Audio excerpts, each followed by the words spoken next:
ঈদ মানেই খুশি, ঈদ মানেই আনন্দ। তাইতে চলে আসলাম শ্বশুরবাড়িতে ঈদ করার জন্য। শ্বশুর শাশুড়ি সবাইকে নিয়ে ঈদ করার জন্য চলে আসছি দেশে।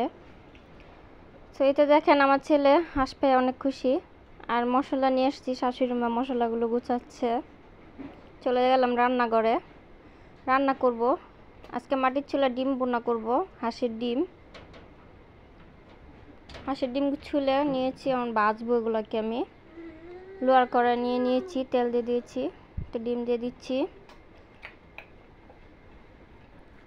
ডিমগুলো হাঞ্জু ছিল, তাই মানে চুল থেকে উঠে গেছে। তো এইটা আমি হালকা হলুদের গুঁড়া দিয়ে দিয়েছি, দিয়ে আমি এটাকে লাল করে ভাজবো। ডিমটাকে ভালো করে ভেজে নিব আমি। হাঞ্জু ছিল তো তাই উঠে যাচ্ছিল ইয়াগুলা, ডিম ইয়াগুলা। এই যে আমার ছেলে, সে অনেক দুষ্টুমি করছে।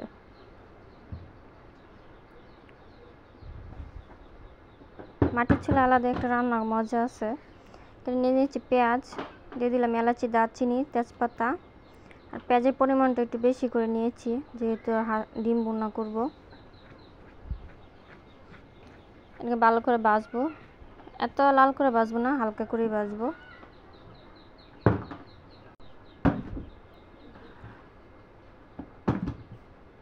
এটা ভাজা হয়ে গেছে, দিয়ে দিব আদা রসুন। আদা রসুন দিয়ে ভালো করে একটু ভাজতে হবে, নাহলে আদা রসুনের গন্ধ করবে।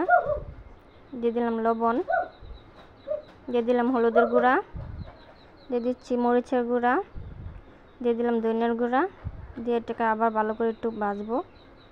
এরকম করে ভাজে নিলে কি কালারটা সুন্দর আসে আর টেস্ট হয় খাবারটা। পানি দিয়ে দিলাম, কষিয়ে নিব এটাকে আমি ভালো করে। মশলাটাকে কষাবো ভালো করে, যাতে মশলা গ্রানটা যাতে না থাকে।